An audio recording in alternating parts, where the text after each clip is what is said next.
Our very special keynote speaker tonight earned his bachelor degree in religion from Missouri Baptist University. His broad career includes the following sample of his many, many accomplishments. During his 10 years at the Wentzville General Motors plant, he worked in various capacities, from assembler to senior supervisor responsible for a team of 60 assembly workers.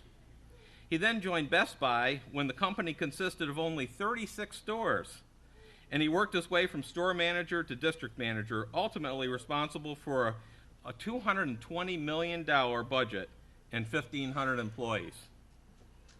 He then built and managed a highly successful recruiting system for life skills, ultimately becoming their director of human resources.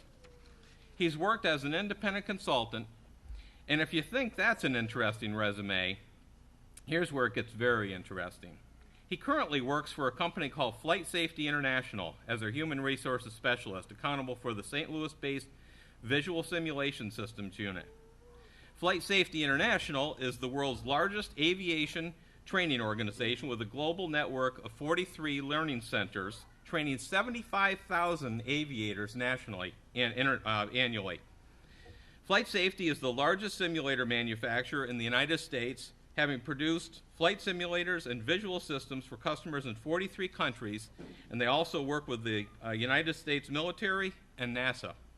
Flight Safety's Visual Simulation Systems division, located in St. Louis, specializes in the design and production of the visual system component of the full flight simulator. The visual system generates what the pilot sees out the window during a simulated flight. The Visual Simulation Systems division has been producing real-time 3D graphic systems for almost 40 years. Talk about leading edge. I'd also like to add that our special guest has a large number of our graduates on his payroll. Please welcome our very special keynote speaker, Mr. Sam Handling. Sam.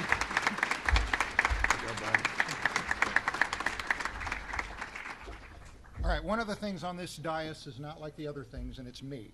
So these are the experts, and I'm just an amateur till trying to get through all this. Now, they told me I had 10 minutes, and I know you all want to get out of here, so you know what?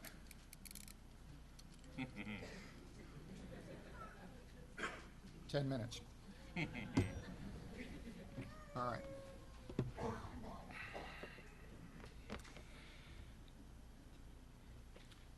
Dave was telling me a story, which I'll pass along to you, about a trip he made to a convention out in California. And at that convention, which happened to be actually on the coast, he had opportunity to run into the director of the local Vatterott College. I think the guy's name was Slappy Flapjacks. I don't know what his name is. I don't remember. And they were walking along the beach, and as they're walking along, they're discussing how their two schools could get along with each other and not quite be the rivals that apparently they are. As they're walking along, they see some gentlemen out in a boat, and they happen to be wearing ITT Tech t-shirts.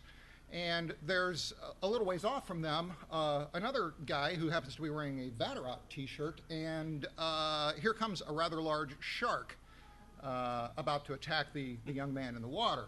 So the guys in the boat immediately speed over to where the young man in the Vatterott t-shirt is located, and just as the shark gets there, they pull him into the boat, kill the shark, and pull the shark into the boat. And about that time, the director of Vatterott looks at Dave and says, you know, this is what I'm talking about. We can certainly help each other and be a little more friendly, and at which point Dave looked at him and said, you sure don't know much about shark fishing, do you?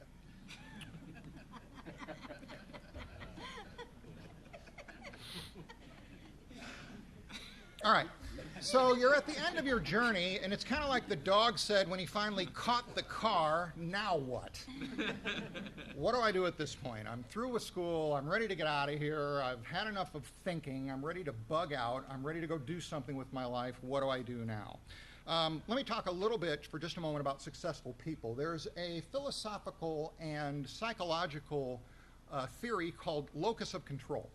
Locus of control says, those of you who are going to be successful are going to find a way to be successful whatever you do.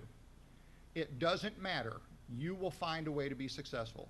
And then there's another group who maybe will, maybe won't be, and they always seem to be under the circumstances. Well, under the circumstances, this happened or that happened, and my question all the time is, well, what are you doing under there? Get out from under the circumstances, take control of your life, and go be successful. So my hope is that you are part of the locus of control group who understands that success is internal. It's part of you. It's built into you. You will be as successful as you choose to be. Now, there's a little quote that a friend of mine has hanging on the wall in his office, and I wanted to read this to you. And it has always struck me, and it has been something that has stayed with me. On attitude. The longer I live, the more I realize the impact of attitude on life. Attitude is more important than the past, than education, than money, than circumstances, than failures, than successes, than what other people say or do. It's more important than appearance, giftedness, or skill. It will make or break a company or a home. The remarkable thing is that every day we have a choice regarding the attitude that we will embrace for that day. We cannot change our past. We cannot change the fact that people will act in a certain way. We cannot change the inevitable. The only thing we can do is play on the one string that we each have, and that's our attitude. I'm convinced that life is 10% what happens to me and 90% how I react to it. And so it is with each of us. We are all in charge of our attitudes. If you don't take anything else from what I say tonight, take that with you. You get to decide, and there is no doubt about that. Anybody who's been successful at all will tell you, you get to decide. Now, the job market. If you're like most graduating classes, about 40% of you have jobs, and the other 60% don't yet, at least not in your chosen field. According to CNN, of all the people laid off over the last year, roughly 70% of those have found new positions. Now, they may not be the position that they exactly wanted, they may not be the position that they were hoping for, but they found a way to get by. There are jobs out there. So what can I do with my degree now that I have it?